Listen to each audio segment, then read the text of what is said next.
What's up out there in Macland? All my Macs and Macettes. On today's show, I'm going to talk about ugly, light-skinned females. We're talking about ugly-ass, light-skinned females, or females who are light-skinned and just not that cute. And this isn't a show to diss anybody. I'm not dissing anybody. I'm just making an observation. This is an observation show.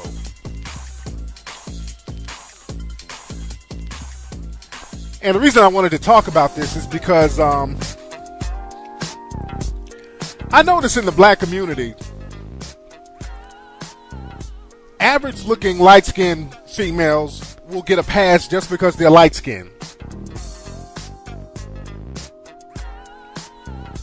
I've noticed this. Now, back in the 80s, a lot of black men who were light-skinned would get a pass just because they were black men. You remember back in the 80s? All a nigga had to do was be light-skinned, he'd get a record deal. Light-skinned brothers were the shit to women back in the 80s. You had all types of brothers, they just kind of fell off, like, you know, you had the Barge, they were the king of the light-skinned niggas.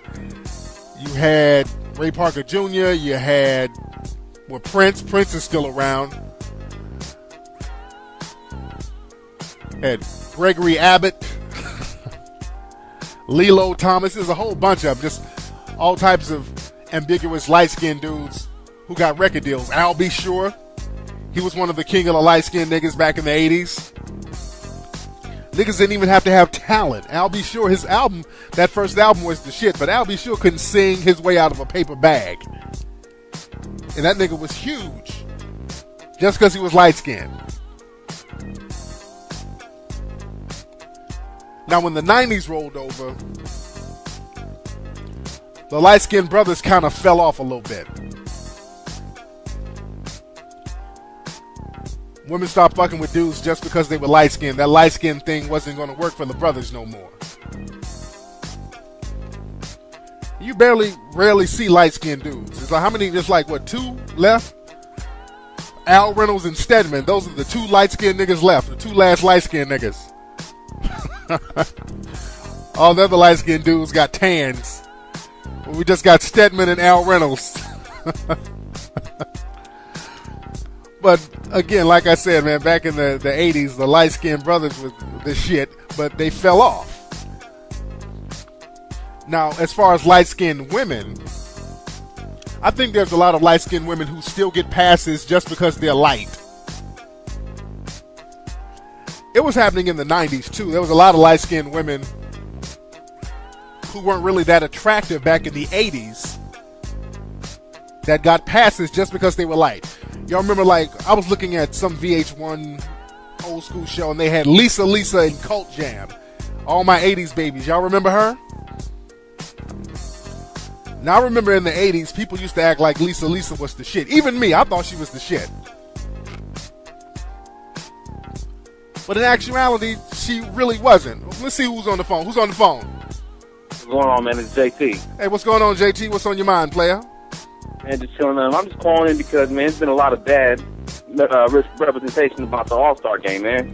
Yeah, so, shit, I've been hearing nothing but negative reports about it. You have a positive spin on it? I mean, it all depends where you was at, you know what I'm saying? It was a lot of females, a lot of different, you know, you had to be at the right places, man. The right parties, you know what I'm saying? You couldn't just be cruising the strip and like that, you know what I'm saying? But the thing is, bro, if you could go to a crack house and find a place where there's no crack, you know what I'm saying? The thing is, people don't want to be ducking and dodging gunfights in order to get to a hot party. You know what I'm saying? People are just like, look, fuck it. If you got to do all that in order to find a good location, it's just not even worth going. You know, the negatives are going to always stand out more than the positive. But there was so much negative shit happening up there, it's unsalvageable. It's unsalvageable. You can't really put a positive spin on what happened up there. Nothing fly happened. There was fights all over the place, shootings at different clubs, a number of shootings, gang fights. Yeah. It was just ridiculous. So there's nothing positive about that, man. Niggas got to call it out and call out them niggas and be like, look, step this shit up next time. I definitely agree. All right, player. Thanks for the call, man. That's black folks, stop trying to put a positive spin on bullshit. That's the problem, man. We try to embrace, and I talked about this yesterday, us embracing niggerdom. We can't embrace that stuff. Who's on the phone? Hello?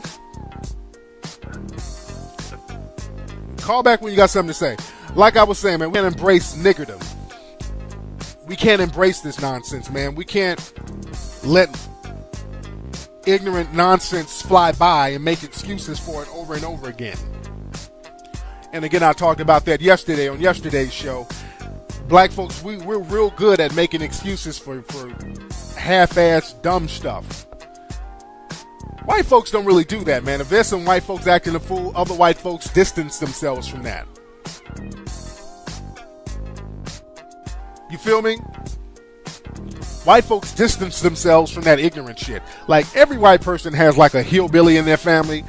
Every white person out here, they got like a cousin or something living in a trailer down south somewhere. But white folks distance themselves from that. You'll never know it. They don't embrace that. That's embarrassing to them. And I know black people, we're very familial. We're all about family. But we can't embrace the dumb shit. I won't embrace none of it. I'm not making a positive spin on any bullshit no more. There's nothing positive about what happened at All-Star Weekend. That shit was whack. It was embarrassing, man. I remember back at one of the Source Awards, man. This is another thing that turned me off from hip-hop. You know that Source Awards a few years ago where everybody was fighting at the Source Awards? They were running up on stage fighting. All the artists were fighting. It was just ridiculous. And people were trying to make excuses for it. They were like, well, hell, it ain't like nobody got killed. I'm like, okay, I'm done with these niggas. I'm cool. You just can't keep putting positive spins on bullshit. You got to distance yourself away from that. But anyway, I digress. Now back to the light skin thing. Like I was saying, back in the day, brothers gave a lot of halfway looking sisters props just because they were light skinned. And I was giving the example of Lisa. For all the cats who are old enough to remember Lisa in Cult Jam. Lisa was this Puerto Rican female. She had a couple of hit records out back in the day. And back in the day, niggas was acting like she was like hella fly. The thing is, man, Lisa wasn't really that cute. She was a light-skinned chick. She had pretty hair and big titties. That's it. Other than that, she was like, blase blah. What's up? Who's on the phone? Hey, what up, King Flex? This is Sean from Maryland. Hey, what's going on, Sean? What's on your mind, man? Nothing much. I had a quick question for you and whatnot. Go ahead. Alright, see, I'm 18. I got this job and everything. I work with like 25-year-old females and everything. Alright. And my question is, like, me being all young, they look more appealing to me than most girls my age because they seem like they got their little bit of stuff together and whatnot. Right. So I was trying to figure out how I could get at them. What you do, man, and you got a good mind state, man. You're thinking like a player. You're thinking like a Mac, man. Because when I was 18, I wasn't really trying to deal with women my age. You dig? You want to upgrade and you want to be around women who got something. Because at 18, you ain't really got no money. The little 18-year-old broads ain't got no money. Y'all can't keep sneaking over each other mama house playing with each other. You want to get a woman who has some tangibles. So it's cool to deal with those 25-year-old women, 24-year-old women. Just spit real mature game at them. Don't come across as no young buck. And just step to them with some good conversation, man. And just get into their minds. Get to know them and just really spit quality game at them. You dig? And you'll be all right, man. But you're doing the right thing. You're on the right track. All right? Thanks for the call, player. Yeah, ain't nothing wrong with spit those 25, 24-year-old women. Those are the ones to spit at. But step your game up, though. And the brother's working. I like that. I like to see a young brother getting his work on. It sounds like he has a good head on his shoulders. But back to the thing about light-skinned women. And back in the day, there was a lot of light-skinned women. When you look back in hindsight, they were average. Like Stacey Lattisaw, she was average. A lot of guys were sweating her because she was light skinned back in the day. Who else? That model Veronica Webb. Veronica Webb was never that attractive to me. She got a light skin pass. They were saying she was fine just because she was light skinned. You'll look her up, Veronica Webb. Who else? Another one who everybody gave a light skin pass. Not only did they give her a light skin pass, they gave her a pass just because her body was off the hook. Her body made up for it. We were distracted by her body. It's Rosie Perez. Rosie goddamn Perez. Y'all remember that scene with her in the movie Do the Right Thing? When that came out back in, 89? Niggas was like, Rosie Perez is the shit. Rosie Perez is a dime. When you look back at that, even back then, Rosie Perez, her face was kind of hit. She kind of looked like a chihuahua in the face, but Rosie Perez's body was off the hook. Her body made up for all that shit. Her body more than compensated. So we gave her a pass. She got a light skin pass. And a body pass. Because the body was sick. Also, another chick who was average looking, and a lot of guys gave her extra props just because she was light skinned. That's Salt from Salt and Pepper. Salt is average. She's not no dime ass broad. She's like damn near below average, but she's very average. But she gets a light skin pass. There's a lot of them. Even today. And this, I'm not shitting on light-skinned women. There's a lot of light-skinned women who are dimes. You know, like Beyonce is a genuine dime. No matter what her skin tone would be, she's a dime. 100%. Another one, Halle Berry. Halle Berry's a dime. Light-skinned or not.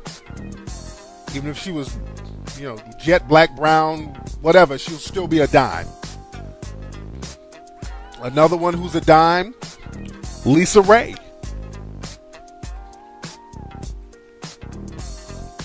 Not just because she's light-skinned. Lisa Ray is a fine old broad, and Lisa Ray got miles on her. Lisa Ray got a lot of miles on her. Another one, Alicia Keys. Alicia Keys is a fine light-skinned broad. Beautiful face. Her body is kind of suspect. See, Alicia Keys has like the illusion of a fly body. Like they show those shots of her and she got them thick thighs, but Alicia Keys ain't got no ass.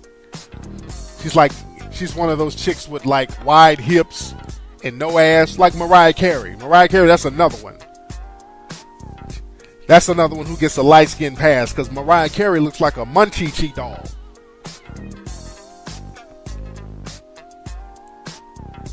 But she gets a light skin pass because Mariah Carey ain't got damn piece of ass. She owe ass. That's why she's in them heels all the time, trying to squeeze and salvage what little piece of ass she can salvage.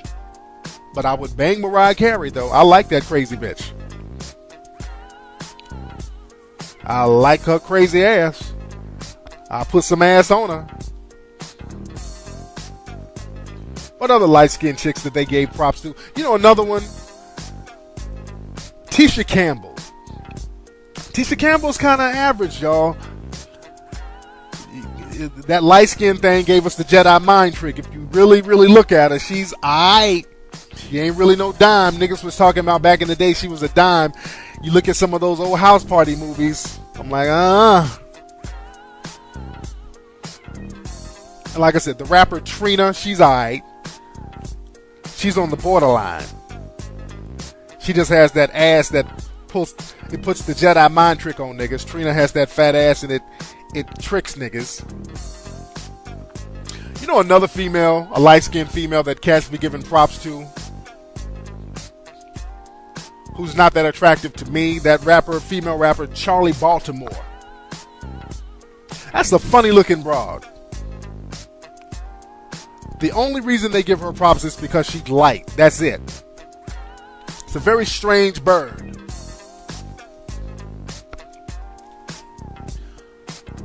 But what made me think of this whole thing, man, I met a girl the other day. I was fooled by the Jedi light-skinned mind trick. I met a girl the other night. Me and the partners were rolling around, and this young lady stepped to me, light-skinned girl, but her hair was kind of all in her face, and I really couldn't get a good look at her because it was nighttime.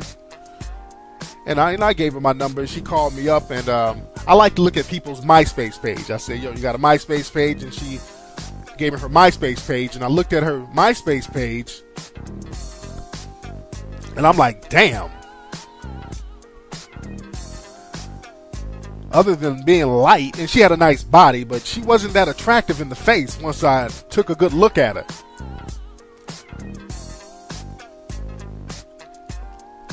Now outside, you know, in public when it was kind of dark, she was kind of fly, but it was the light skin illusion.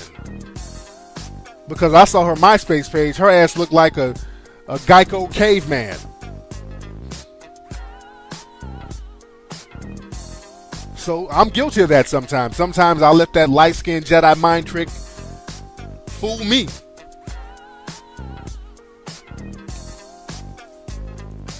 How many guys let that happen to you? I want everybody to go to UnitedPlayersOfAmerica.com and go to my blog on MySpace.com/Tariq_Nasheed. And I want you to post some of the other female celebrities that you think get a pass just because they're light-skinned. These are the few ones I can think of, but I want your opinion on some other ones because I think that's a major thing. You know, I'm just becoming cognizant of that, but I think we do. A lot of brothers, I think a lot of us do that. A lot of you cats, and me included, we give people props just because they're light-skinned. I stopped doing it because I like them chocolate ones. But every now and then I might get fooled. But I like them chocolate ones, and I like me a nice red bone too. I like either or. I like one extreme or the other. I'm not too crazy about them caramel and them mocha colored. I like them jet black and red. I like one or the other. But I want to get some of you guys' opinion on that too. I want you to go to MySpace.com/Tariq_Nasheed and go to my blog and post some of your opinions up.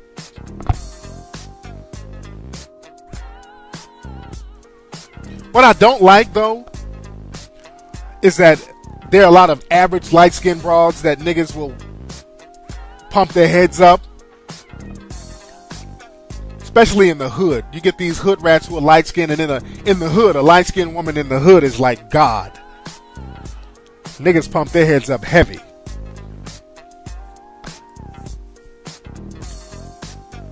It don't matter what they look like. They can be all pudgy, out of shape. But as long as they're light, niggas are chasing up behind them. And that light-skinned ugly is a hard ugly. I've always said that. Being light-skinned and ugly is a hard ugly.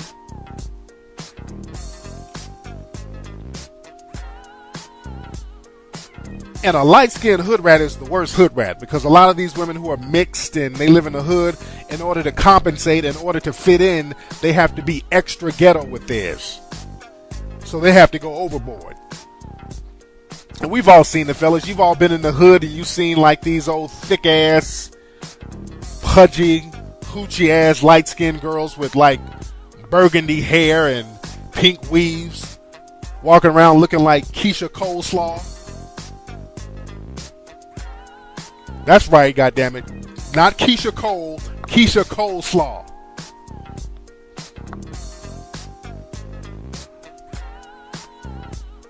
So, brothers, y'all stop pumping these broads' heads up. The moral of the story is, let's keep the standards correct. Let's start treating women and people accordingly. Stop giving these women a false sense of flyness, fellas. If they're average, treat them like they're average. Stop treating these average broads like they're Vanity and Pamela Anderson. Treat their asses just like they should be treated. Step your standards up. I talk about that all the time, fellas. Step your standards up. Because you go out, man, and you see these old lackluster females just acting like somebody is supposed to roll out the red carpet for them.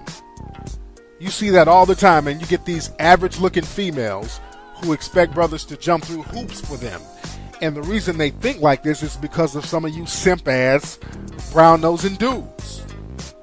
Pumping their heads up, making them think that it's like that, when it's so not like that.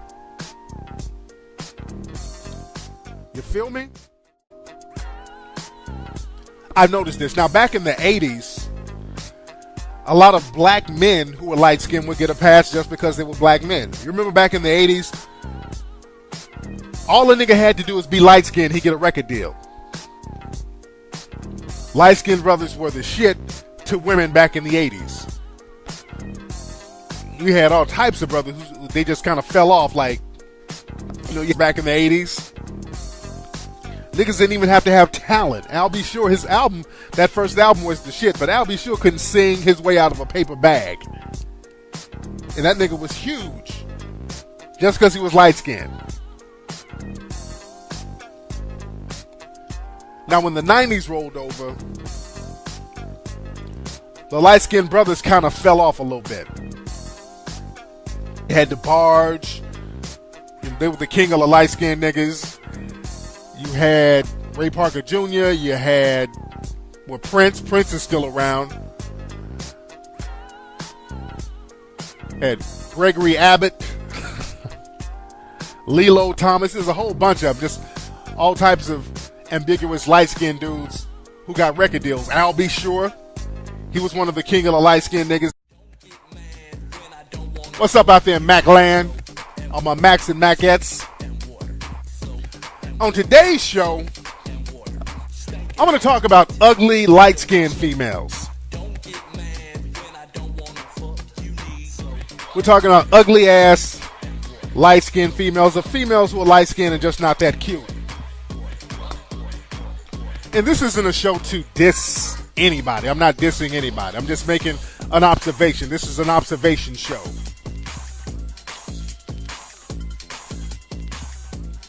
And the reason I wanted to talk about this is because I notice in the black community,